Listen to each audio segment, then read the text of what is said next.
السلام عليكم ورحمة الله وبركاته.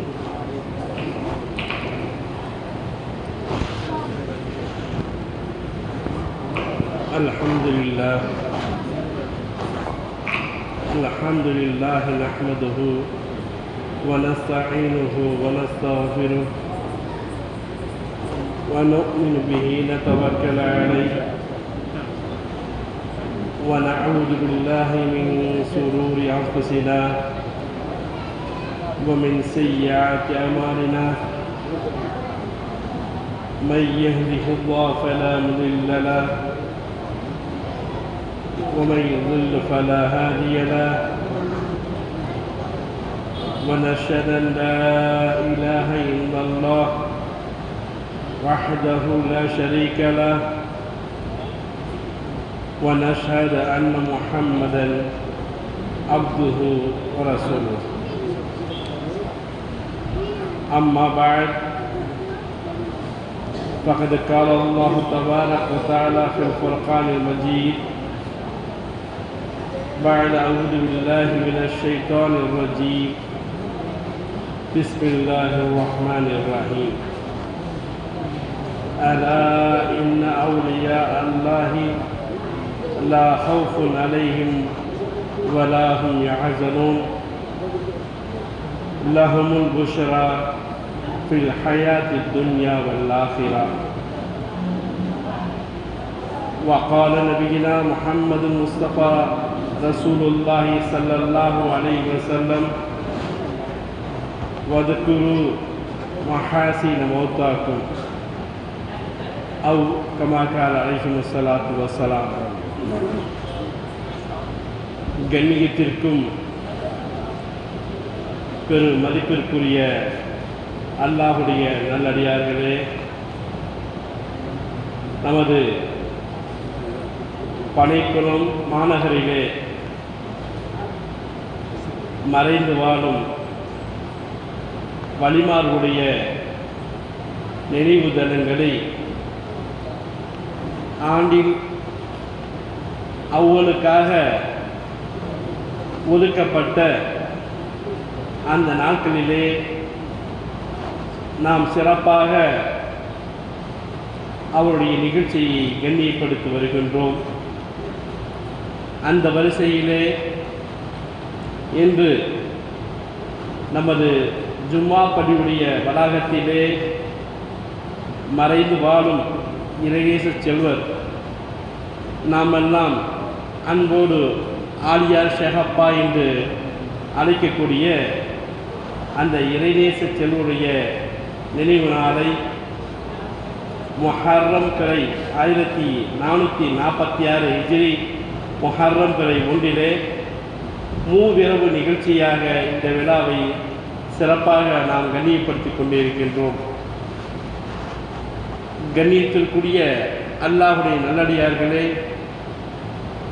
இறைநேசர்களை ஏன் கண்ணியப்படுத்த வேண்டும்? நபிகள் நாயகம் ஸல்லல்லாஹு அலைஹி வஸல்லம் கற்றுத் தந்திருக்கின்றார்கள். வதுகுரு மஹாசீன மௌத்தாக்கும், உங்களிலே இருந்து மறைத்தவருடைய நல்லவர்களுடைய அந்த நாளை நீங்கள் எல்லாம் நினைவு கூறுங்கள் என்று நபிகள் நாயகம் ஸல்லல்லாஹு அலைஹி வஸல்லம் கற்றுத் தந்திருக்கின்றார்கள். அதோடு மட்டும் அல்லாமல் திருமலையிலே அல்லாஹு ஜல்லஷானு தஆலா வதுகுரு ஃபில் கிதாபி மரியம் அலைஹிஸ்ஸலாத்து வஸலாம் அவர்களை நீங்கள் நினைவு கூறுங்கள் என்ற கூறியிருப்பின் அடிப்படையிலே மரியம் அலைஹிஸ்ஸலாத்து வஸலாம் ஒரு இறைநேச செல்வியாக திகழ்ந்திருக்கின்றார்கள். அவர்களுக்கு அல்லாஹ் என்னென்ன நிமத்துக்களை எல்லாம் சிறப்புக்களை எல்லாம் வழங்கியுள்ளார். அதேபோல அவருடைய வாழ்க்கை எவ்வளவெல்லாம் சிறப்பாக இருந்தது என்பதன் அடிப்படையிலே நீங்கள் இறைநேச செல்வியான மரியம் அலைஹிஸ்ஸலாத்து வஸலாமுடைய அந்த வாழ்வை நினைவு கூறுங்கள் என்று அல்லாஹ் சொல்லியிருக்கிற அடிப்படையிலே நாம் உலகமெல்லாம் வாழக்கூடிய ஒவ்வொரு இறைநேச செல்வருடைய நினைவான அன்று விசேஷமாக ஒவ்வொருவரும் அவருடைய நாளை கண்ணியப்படுத்திக் கொண்டிருக்கின்றார்கள். அந்த அடிப்படையிலே அவர் நினைவு நாளை முன்னிட்டு 10 நாட்கள் சுபஹான மௌலிது ஷரீஃபை சிறப்பாக ஓதி முடித்து இன்று நிறைவு நாளுக்கு வந்திருக்கின்றோம். கண்ணியமான அல்லாஹுடைய நல்லடியார்களே, நாம் மட்டும் இறைநேசர்களை கண்ணியப்படுத்தவில்லை, அல்லாஹ்வே அவர்கள் கண்ணியமானவர்கள், அவர்கள் கண்ணியத்திற்குரியவர்கள் என்ற அடிப்படையிலே சுவனத்தையெல்லாம் மற்ற நபிமார்கள் மற்ற ஏனைய பொதுமக்கள் அனைவரிடமும் அல்லாஹ் இந்த இறைநேச செல்வர்களை கண்ணியப்படுத்தி காட்டியிருக்கின்றார். உமர் இப்னு கத்தாப் ரலியல்லாஹு தஆலா அறிவிக்கின்றார்கள், நபிகள் நாயகம் முஹம்மது முஸ்தபா ரசூலுல்லாஹி ஸல்லல்லாஹு அலைஹி வஸல்லம் அவர்கள் கியாமத்து நாளிலே நடக்கக்கூடிய ஒரு நிகழ்வினை நமக்கு அழகாக சொல்லித் தருகின்றார்கள். அந்த நாளிலே ஃபீஹி முனாசுன், ஒரு மக்கள் இருக்கின்றார்கள். யார் என்று சொல்லவில்லை. அவர்கள் நபிமார்களும் அல்ல, சுஹதாக்களும் அல்ல. ஏனென்றால் உலக ரீதியாக பார்க்கின்ற பொழுது நபிமார்கள் ரசூல்மார்கள் மிகவும் உயர்ந்தவர்கள். அவருக்கு அல்லாஹ் அந்த அந்தஸ்தை கொடுப்பது யாராலும் மறுக்க முடியாது. அதே போல அல்லாஹுடைய வழியிலே மார்க்கத்திற்காக போரிட்டு ஷஹீதானவர்கள், அவர்களை பற்றி அல்லாஹ் தம்மை திருமறையில் குறிக்காட்டுகிற பொழுது இவர்களை மரணித்தவர்கள் என்று கூறாதீர்கள். எத்தனையோ சம்பவங்கள் நம் கண்கூடாக பார்த்திருக்கிறோம், கேள்விப்பட்டிருக்கின்றோம். எத்தனையோ சுகதாக்களுடைய கபர்கள், ஒரு ஜனாசா எப்படி அடக்கப்பட்டதோ அந்த இரத்த காயம் கஃன்கள் கூட அழுக்காகாத முறையிலே அல்லாஹ் அவரை கண்ணியப்படுத்துகின்றான். அது மட்டுமல்ல, சுவனத்திலே அவர் உயிரோடு இருக்கின்றார்கள். பச்சை பறவையுடைய இறைப்பையிலே அவர் ரூஹானியத்தை வைத்து சுவனமெல்லாம் சுற்றி வர செய்திருக்கின்றேன் என்று சொல்லக்கூடிய இறைநேச செல்வர்கள். இந்த இறைநேச செல்வர்களும் அல்ல. அந்த 2 பேரும் சொர்க்கத்தில் உள்ள எல்லா நபர்களும் அதை சொன்னாங்கல்ல, உன்னாசும் ஒரு சில மக்கள் அவர்களை பார்த்து ஆச்சரியப்படுவாங்களாம். ஏன்னா இவர் நபிமாரே இல்லை, சுகதாவும் இல்லை, அப்படி என்ன அந்தஸ்து இவருக்கு? யார சொல்ல? ஏண்டா அல்லாஹ் அவருடைய அந்தஸ்தை அவ்வளவு உயர்த்தி வச்சிருப்பான். உடனே ஸல்லல்லாஹு அலைஹி வஸல்லம் சஹாபா பெருமக்கள் கேட்டாங்க, யார சொல்லலாம், இவ்வளவு கண்ணியமானு சொல்றீல, அவங்க யார சொல்லலாம் சொல்லுங்களேன். பீஹி கௌமுன், ஒரு கூட்டத்தார்கள், அவர்கள் ஒரு கூட்டத்தார்கள், அவர்கள் பிற நபர்களோடு பழகுவது பணத்துக்காகவோ பதவிக்காகவோ அல்ல, பிறர் மீது கோபப்படுவதும் பணத்துக்காகவோ மற்ற ஏழை விஷயங்களுக்காக அல்ல, எல்லாமே அல்லாஹ்வுக்காக கோபப்படுவார்கள், அல்லாஹ்வுக்காக நேசிப்பார்கள். அப்படிப்பட்ட மக்கள். அவருடைய உருவம் எப்படி இருக்கு தெரியுமா? அவருடைய முகத்தை பார்த்தால் வெளி வெள்ளத்திலே மூழ்கி இருப்பதை போன்று பளிச்சென்று அவ்வளோ பிரகாசமாக இருக்கும். எல்லாம் அப்படி பிரகாசமாக இருந்தால் தானே மற்றவங்க பார்த்து கேட்பாங்க, என்ன டிஃப்ரெண்டாக இருக்காங்க இவங்க மட்டும் கேட்பாங்க. அந்தளவு பிரகாசமாக இருக்குமா? அது மட்டும் சொல்ல, மனாபிரும் மின் நூர், அவர்களுக்கு ஒளியினால மெம்பர் அமைச்சு எல்லாம் கொடுத்துருப்பானாம். சும்மா இல்லை, ஒளியினாலான மேடைகள் அமைத்து அதிலே அமர வைத்திருப்பானாம். இவர்களை பார்த்துத்தான் மற்ற எல்லா நபர்களும் இவருக்கு உலவுரிய அந்தஸ்து இருக்கின்றது, என்ன காரணம் அப்படின்னு ஆச்சரியத்தோடு பார்ப்பாங்களாம். அப்போ சொல்கிறாங்க, ரசூலுல்லாஹ் சொல்கிறாங்க, உலகத்திலெல்லாம் மக்கள் எல்லாம் பயந்து நடுக்கக்கூடிய நிலைமையிலே எதை யாரை பார்த்தும் பயப்பட மாட்டார்கள். சொர்க்கத்து நேரத்தில் எல்லாரும் பயமா இருக்கலாம், யகாஃபூன, அவர்கள் பயப்பட மாட்டார்கள். எல்லாரும் கவலைப்பட்டு என்ன நடக்குமோன்னு தெரியாத சூழ்நிலை இருக்க போகும்போது எதை பற்றியும் கவனம் இல்லாமல் அமைதியாக உட்காந்துருப்பாங்க. அப்படின்னு சொல்லிட்டு சொல்கிறாங்க, அலா இன்னவுல் எல்லா லா ஹௌஃபுன் அலைஹிம் வலா ஹும் யஹ்சனுன். அவர்கள் யார் இல்லையமா? அல்லாஹ்வுடைய நேசர்கள். இறை நேசர்களுக்குத்தான் அல்லாஹ் அவ்வளவு பெரிய அந்தஸ்தை சொர்க்கத்திலே கொடுத்திருக்கிறார் என்று சொன்னால், நாம் கொண்டாடுகின்ற விசேஷம் கம்மியிலும் கம்மி அற்புதமான விஷயம். நம்ம நினைக்கலாம், நம்ம அப்படியே விசேஷம் சிறப்பாக செஞ்சுட்டோம், நல்லா கண்ணியப்படுத்திட்டோம் நினைக்கலாம். அல்லாஹ் கண்ணியப்படுத்தியதுக்கு முன்னே நம்ம பார்த்தோமாக்கு ரொம்ப கீழே அற்பமான விஷயம். ஆனால் நம்மளால முடிஞ்சதுக்கு அல்லாஹ் செய்யறான்னு சொன்னால் அவன் அந்தஸ்து வேற. அல்லாஹ் நம்ம 9,000 கோடிக்கணக்கான அந்தஸ்து படைச்ச ரப்பு, நம்ம அற்பத்தில் சாதாரண அடியார்கள். நம்ம இந்த அவளை கண்ணியப்படுத்துகிறாங்க, நம்மளால் முடிஞ்சதை கண்ணியப்படுத்துவோம். ஆகையால் அவுலியாக்களை கண்ணியப்படுத்துவது என்பது ஒரு சாதாரண விஷயம் அல்ல, அல்லாஹ் கண்ணியப்படுத்திய விஷயம். சொல்கிறாங்க இமாம்கள், எந்த சமூகம் இறைநேச செல்வர்கள் கண்ணியப்படுத்துகின்ற வரை அங்கே மக்களுக்கு எந்த விதமான பெரிய பிரச்சனை வராதான், எந்த பலாய் முசித்துக்கு வராதான். இன்னைக்கு ஏன் வருதுன்னு சொன்னால் ஒரு சில செய்தாங்கள் வர்றதுனால, அந்த செய்தாங்களுடைய ஊசலாட்டத்தின் காரணமாக நம்ம சமுதாயத்தில் ஒரு சில பிரச்சனை இருக்குது. ஆனால் நீ யோசிச்சு பாருங்க, இந்த பிரச்சனை எத்தனை வருஷமா இருக்கு? 30 வருஷமா இருக்குமா? 30 வருஷத்துக்கு முன்னாடி நம்ம நாடு எப்பெல்லாம் இருந்துச்சு? இப்போ 1990 எடுத்து பாருங்களேன். அரசியல் ரீதியாகவும் நமக்கு எதிரி இல்லை ஒன்று, இஸ்லாமியர்களை ஒடுக்கக்கூடிய அழிக்கக்கூடிய எண்ணமும் யாரும் இல்லை. கொள்கை ரீதியாகவும் நம்ம இஸ்லாமியர் அழிக்கக்கூடிய யாருமே இல்லை. இஸ்லாமியரை கண்டால் மாற்று மத சமூகத்தினர் வாழ்ந்திருக்காருன்னு கைதி அவுத்துடுவான். தோலை துண்டா போட்டாக்க எடுத்து கையில் போட்டு போகக்கூடிய அளவுக்கு கண்ணியப்படுத்த வச்சுன்னா நாம் இறைநேசரை கண்ணியப்படுத்துகிறோம். ஆனால் இன்று நம்மிலே ஒரு சிலர்கள் இறைநேசரை கண்ணியப்படுத்த வேண்டாம் என்று அவர்கள் கூறினால் அவர்களும் கேவலப்பட்டார்கள். அவர்கள்னால் நம் சமுதாயத்திற்கு சோகம் வந்துவிட்டது. கண்ணியமிக்க அல்லாஹுடைய நல்லடியாகவே இப்படிப்பட்ட இறைநேசரை பற்றி அல்லாஹ் குர்ஆன் ஷரீஃபில் வேறு ஏதாவது கூறியுள்ளானா? சுலைமான் அலைஹிஸ்ஸலாம் அவர்களை பார்க்க அவர்கள் திருமணம் செய்யவிருக்கின்ற பில்கிஸ் அம்மையார் வருகின்றார். இவங்க ஷாமில் இருக்காங்க, சுலைமான் அலைஹிஸ்ஸலாம் அவங்க யமனில் இருக்காங்க. பார்க்க வர்றாங்க. வர்றது யாரு? ஒரு மகாராணி, இளவரசி, அரசி வருகின்றார். அப்போது சுலைமான் அலைஹிஸ்ஸலாம் பார்க்குறாங்க, எப்போ வர்றது ஒரு அரசி நம்ம தேடி வந்துட்டு இருக்காங்க. இப்போ அவங்கள தக்க கண்ணியப்படுத்தணும். அப்போ தான் அது மரியாதை. என்ன செய்யணும்? அப்போ கண்ணியம்டா அவங்களுடைய சிம்மாசனத்தை இங்கே போட்டு நம்ம உட்கார வச்சுட்டா அவங்களுக்கு கண்ணியப்படுத்துற மாதிரி.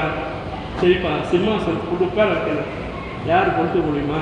எங்கே இருக்குது? யமனுக்கு சிரியாவுக்குள்ள தூரத்தை, ஷாமுக்கு யமனுக்குள்ள தூரத்தை பார்த்துக்கோங்க. பலாயிரக்கணக்கான கிலோமீட்டர் யாராச்சும் கொண்டு முடியுமா?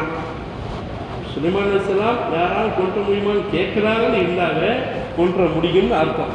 கொன்று வரக்கூடிய நபர்கள் இங்கே இருக்கிறாங்க, நீங்கள் செய்ய முடியுமாங்கிற அடிப்படையில் கேட்குறாங்க, கொண்டு முடியுமா? அப்போ அந்த சபையில் ஜின்கள் இருந்தாங்க. இஃப்ரீத் என்ற ஒரு ஜின்னு சொல்லுச்சு, சுலைமான் நபியே நீ உட்காந்துருக்கல, அப்படி எந்திரிச்சு நில்லுங்க, அதுக்குள்ளே கொண்டுங்கிறாங்க. எத்தனை செகண்ட் ஆகும்? ஆன்ஸாக உட்காந்துருக்க எந்திரிக்கிற எத்தனை செகண்டா? 2 செகண்ட் அது 3 செகண்ட்.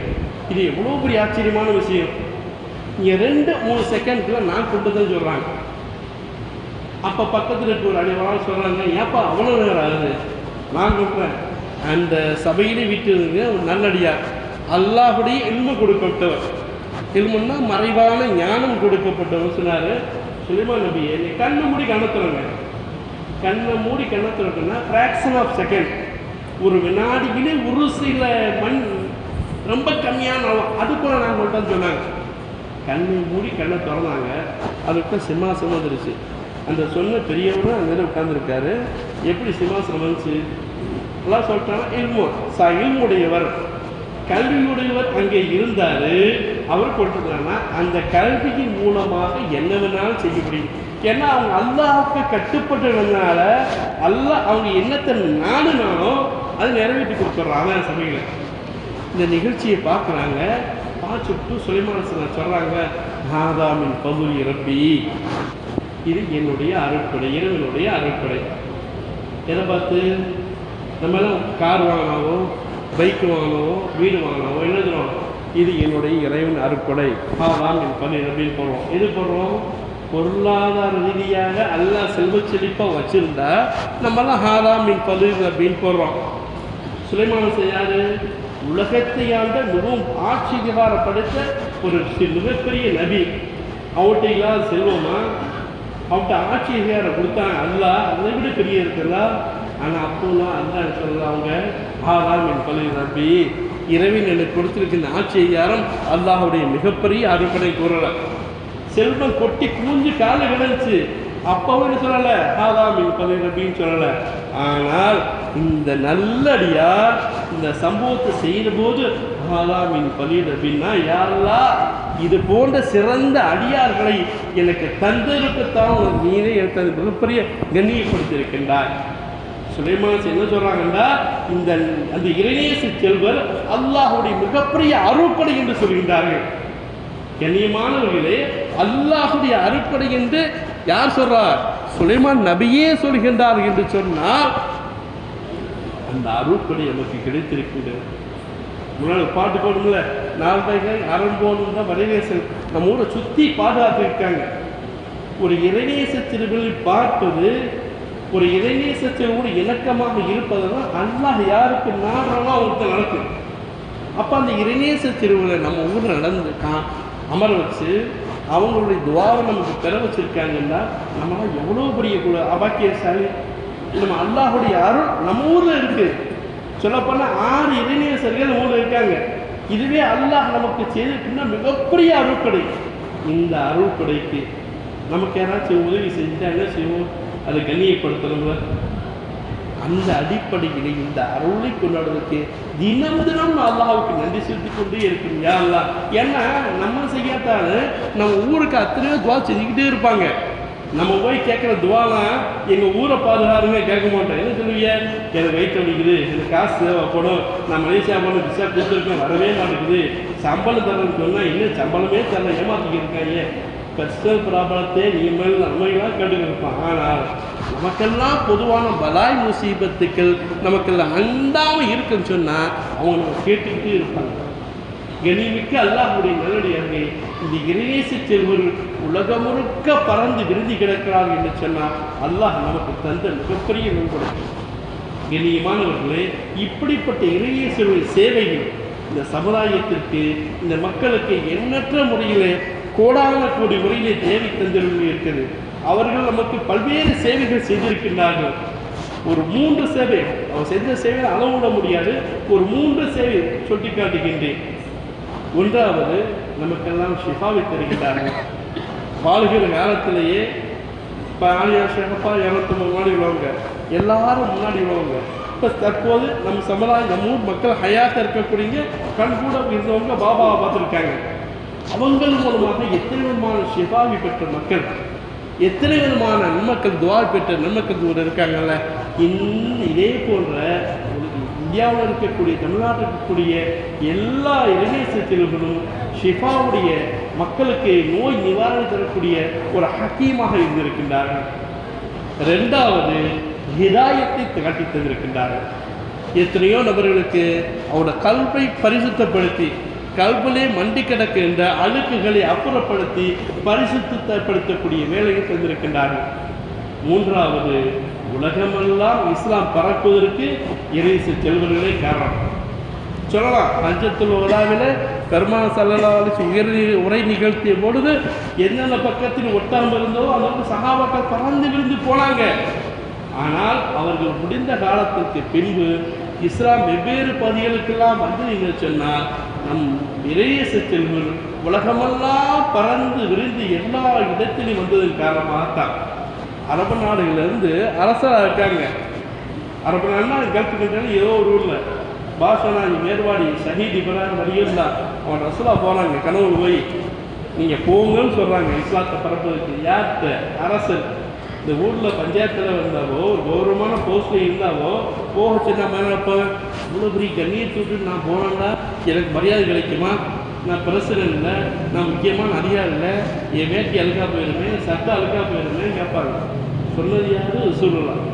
அப்படி ஏற்றின அமைச்சர்கள் சகாக்களோடு புறப்பட்டு இருந்தார்கள் ஷஹீத் சையீத் இப்ராஹிம் வலியுல்லாஹ்.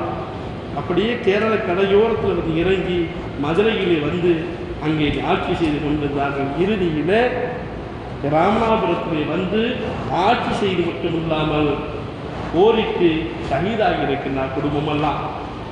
அந்த பால்சா நாயகத்தோடு வந்த பல்வேறு நபர்கள் தான் நம்ம ராமநாதபுரத்தில் பரவலாக இறைநேச செல்வர் இருக்கக்கூடிய காரணம் சொன்னால் அவங்களோட வந்து அவங்க பரம்பரை சொல்லுவாங்க.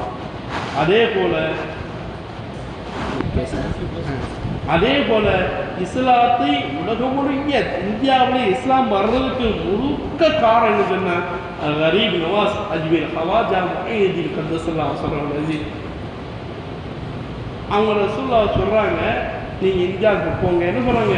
ஹிந்து வழின்னு சொல்கிறாங்க. இந்தியாவுடைய இறைநேசரே போங்கன்னு சொல்கிறாங்க. ரசூலுல்லாஹ் போங்கன்னு சொன்னாங்க.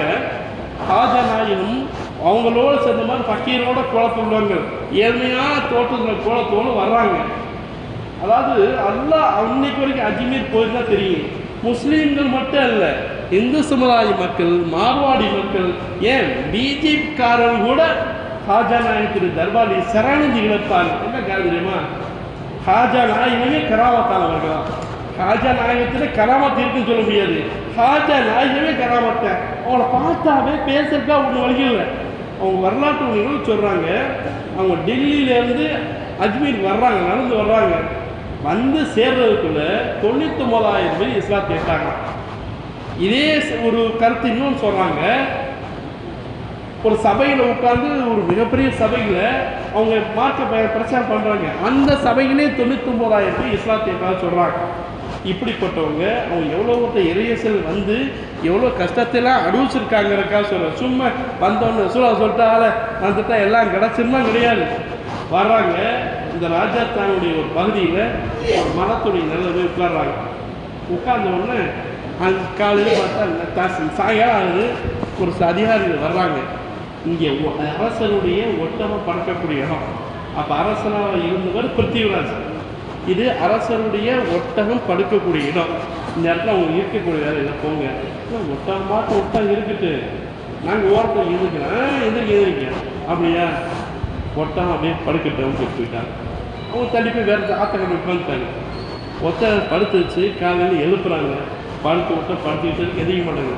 அப்போ தான் ஆஹா அந்த பெரியவங்க சொன்னாங்களே என்னன்னு தெரியுது. அவங்கள்ட்ட போய் கேட்கும்போது சொல்கிறாங்க, சரி எழுப்புங்க, எந்திரிக்க, அல்லாவோட உத்தரவு கொண்டு எந்திரிக்க சொல்கிறாங்க. எந்திரிச்சு இப்போ இந்த தகவல் அரசருக்கு போகுது. அந்த அரசர் பிரிதில்வாஜுடைய தாயார் ஒரு சம்பவத்தை சொல்கிறாங்க. ஏப்பா, ஒரு ஃபக்கீர் கோலத்தில் ஒரு பெரியவங்க வருவாங்க, அவங்கள பார்த்தா கொஞ்சம் உஷாராக நடந்துக்கிருப்பா, அவங்கள கண்ணியமான நடந்துக்கிரு. இல்லைன்னு சொன்னால் இவர்னால் உன் ஆட்சி அதிகாரம் பறி போகக்கூடிய நிலைமை இருக்கிறது, உஷாராக பார்த்துட்டு சொல்கிறாங்க. நம்ம சொன்னால் உஷாரத்தில் இருக்குது. இவர் ஆசை இல்லை, மைண்ட் கொஞ்சம் கிருமியாக யோசிக்கிறார். அப்படியா இவர் உடனே வரட்டன்மை அப்படின்ட்டு படைப்பட்டாளத்தை ஃபுல்லாக அனுப்புகிறாங்க. ஒரு படைப்பட்டாளம் வருது. இவங்களாம் பக்கீர் குளத்தை கொஞ்சம் சொன்னால் குதிரை வாளுக்குன்னு தூக்கி வர்றாங்க. மக்கள் கூட முக்கியெல்லாம் கேட்குறாங்க, என்ன அரசு, என்ன ஹாஜானா ஏமி இவ்வளோ பெரிய கூட்டம் வருது, வரட்டன் வந்துக்கிட்டு ஒரு பக்கத்தில் ஹாஜானா திரும்பி பார்க்குறாங்க. எல்லோரும் அப்படியே கீழே விட்டார் சரணம் எந்திரிச்சு முடிந்தவங்க மயக்கம் ஓடுறாங்க. அரசர் போய் சொல்கிறாங்க, அரசரே வந்து சாதாரண தெரியல, நாங்கள் பக்கத்துலேயே போக முடியல, பக்கத்தில் போனோம், மயக்கம் மட்டும் கீழே வந்துட்டோம். அப்படியா? அப்போ பார்த்தா சூனியக்கார மாதிரி தெரியுது வந்திருக்காரு. சூனியத்தை எடுக்கணும்னு சொல்லி அங்கே சாதுராம் என்ற ஒரு சூனியக்காரன், அவன் அந்த ஏரியாவில் கொஞ்சம் இப்போ ஃபேமஸான ஆள். இப்போ இவனை கூப்பிட்டு நீ போய் பற்றி விடுப்பா. ஒன்றும் சொல்லவே இல்லை. பார்த்தாங்க, காத்தவன் வந்தாப்ப பார்த்தோன்னா ஹாஜானா தெரியுமா கீழே காலடியை கிடக்கான். என்ன களிமா சொல்லு வந்துன்னு சுனி வச்சு ஹாஜானத்தை பத்திரக்காக வந்தான். ஆனால் 10 மணி களிமா சொல்லி கொடுங்கன்னு கேட்டாப்ப களிமா சொல்லி அங்கேயே பேர் உட்காந்துட்டார். ஹாஜானா இருக்காங்க. ஒவ்வொரு கூட்டங்களும் அறிவிச்சு போகுது. அப்போ அந்த அரசர் எப்படின்னா இறைச்சி செல்வருக்கு எப்படிலாம் தொந்தரவு கொடுத்தாங்கன்னு சொல்கிறேன். இந்த ஒரு ஃபேமஸான சுடியக்காரர் இருப்பாங்கள்ல, எப்படி மூசாலேசத்தை செய்கிறக்கா பெருள் கொண்டு வந்தாங்கல்ல, அந்த மாதிரி ஜெயபால்னு ஒரு நாள் அவர் தான் டாப் ஹெட். அவர் தான் அவர் சொல்கிறார், இந்த மாதிரி 10 அரசர் சொல்கிறார், இதெல்லாம் சாதாரண ஆகுப்பா, நான் தெரிஞ்சு சிஷியர் அனுப்புகிறேன், ஏற்கனவே பல சிஷியர் போயிட்டு வந்துட்டு அப்படி நீங்கள் போங்க.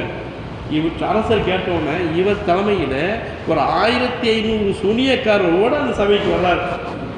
வந்தவுடனே புறப்பட்டால் பார்த்தோன்னே ஹாஜானா தெரிய சுனியக்காரன் வர்றாங்க. அவங்க சொன்னாங்க, சிதை சொல்லி சுற்றி ஒரு ரவுண்டு போடணும். ரவுண்டு போட்டாங்க. ரவுண்டு போட்டால் அந்த ரவுண்டு நெருங்கி வரவே முடியாது. அந்த சாதுராமும் என்னென்னமோ பல கெடுதல் செய்து பார்த்தா, மேலே பறந்து பார்த்தா, பாம்பு விட்டு பார்த்தா, என்னென்னமோ செய்து பார்த்தா, ஹாஜானத்தை ஒன்றுமே செய்யல. கடைசியில் ஹாஜானத்துடைய சீடராக சேர்ந்தார் என்பதுதான் வரலாறு. ஏன்னு சொன்னால் இருக்கக்கூடிய எல்லா நிலைகளிலும் இருக்கக்கூடிய எளிய செல்வங்களை அவர்கள் பழிவாங்குவதற்காக, பல்வேறு இடையூறு செய்வதற்காக அரசாங்க ரீதியாகவும் பொதுமக்கள் ரீதியாகவும் ஊர் நிர்வாகத்தின் சார்பாகவும் பல்வேறு இடையூறுகள் இருந்து கூட இஸ்லாத்தை பரப்ப வேண்டும் என்ற உயரிய கொள்கையோடு வந்தவர்கள் தான் அவர் இளைய செல்வர்கள். நம்ம ஊரில் இருக்க தபரையால் அம்பசா நகரோடிகள்லாம் ரலியல்லாஹு தஆலா அன்ஹு அவங்ககிட்ட இதே மாதிரி ரசூலா போய் சொல்கிறாங்க, நீங்கள் இந்தியாவுக்கு போங்க அப்படின்ட்டு. சரி யாரை சொல்லலாம், நான் அப்படி இந்தியாவுக்கு போகிறேன், நான் போய் எங்கே போய் தங்குறது? உன்னுடைய விஸ்வா குச்சியே நேற்று படுக்கும்போது மூடி வச்சு தலைமாட்டு மூடி வச்சு படு, காலையிலே எழுந்து பார்க்கின்ற போது அது மரமாக சிறு செடியாக தடுவிட்டு தான் அதுவே தங்கக்கூடிய இடம்னு சொன்னாங்க. அவங்க எல்லா ஊருக்கு வந்து நம்ம ஊருக்கு வந்துட்டு போயிருக்காங்க. சொல்கிறாங்க நமக்கு அந்த மறுக்கக்கூடிய மரம் கூட அந்த தபரையால மாசா மூடி வச்ச மரம் என்று சொல்கிறாங்க. திருச்சிக்கு தபரா மாச தர்காவும் இருக்குன்னு சொன்னால் அந்த இறைநேச சிறுவர்கள் பெருமானாருடைய உத்தரவோடு பெருமானாரோட அனுமதியோடு வந்தவர்களா. இப்படிப்பட்ட இறைநேச சிறுவர்கள் பல்வேறு நபர்கள் இருந்தால் கூட நம்ம பனைக்களத்தை நோக்கி பல்வேறு இறைநேச சிறுவர்கள் வந்திருக்கு. நம்ம ஊருக்கு பெருமை ஏன்னா சொல்லலாம்ல, 900 வருஷத்துக்கு முன்னாடி வந்த தபரையால மாசா நம்ம ஊருக்கு வந்திருக்காங்க.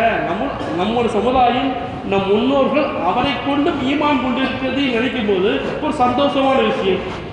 அதே போல் நம்ம எத்தனை பேருக்கு தெரியும் தெரியல, இலங்கையில் கொழும்பாளின்னு சொல்லுவாங்க. ராமநாடோட கொழும்பாளி ஸ்கூல் இருக்குது அப்படின்னு சொல்லுவாங்க. சையீது முகமது வலியுல்லா இப்போ திண்டுக்கல் மாவட்டம் கோயில் வழக்க செய்யப்பட்டிருக்காங்க.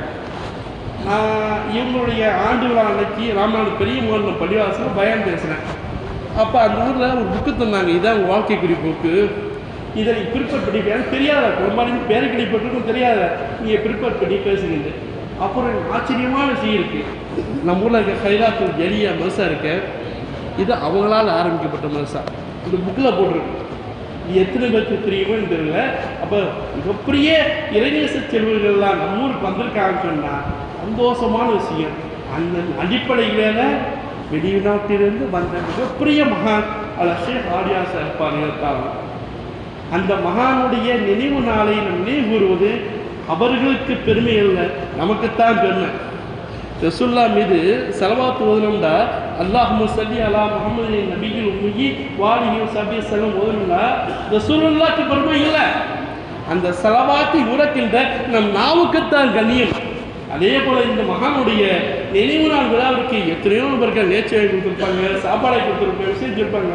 இதுதான் சொன்னால் அவங்களை கண்ணியப்படுத்தினால் அல்லாஹ் இவர்களை கண்ணியப்படுத்தாங்க. யார் அவங்க? அல்லாஹுடைய நேசர்கள். அந்த நேசர்களை நாம் கண்ணியப்படுத்தின்ற பொழுது அல்லாஹ் பார்ப்பான், ஏன் நேசரை கண்ணியப்படுத்திருக்க, ஏன் நேசர் உங்கள் ஊருக்கு போனால் கண்ணியப்படுத்திருக்கியா, நான் உன்னை கண்ணியப்படுத்துகிறப்பா, உனக்கு பலாமி சுட்டு வராமல் சிரமங்கள் வராமல். நிறைய பேர் இந்த சிரமம் சொன்னால் காசு பொருளாதார ரீதியாக வசதியாக இருக்கிறது நல்லா இருக்க வச்சுருக்காங்க, யார்கிட்ட தேவையாகாமல் இருக்கிறது மிகப்பெரிய தேவை. அப்படிப்பட்ட நல்ல மனோநிலைமையை அல்லாஹ் இவரை கண்ணியப்படுத்துவோமாக நம் அனைவருக்கும் தந்து நல்லொரு பாலிப்பானாக என்று இறைவனிடத்தில் இருதரம் இன்றி பிராபித்தவனாக வல்ல ரஹ்மானுக்கு நன்றி கூறி விடைபெறுகின்றேன். வாஹிர் தாவானா அல்ஹம்துலில்லாஹி ரப்பில் ஆலமீன். அஸ்ஸலாமு அலைக்கும் வரஹ்மத்துல்லாஹி வபரகாத்துஹு.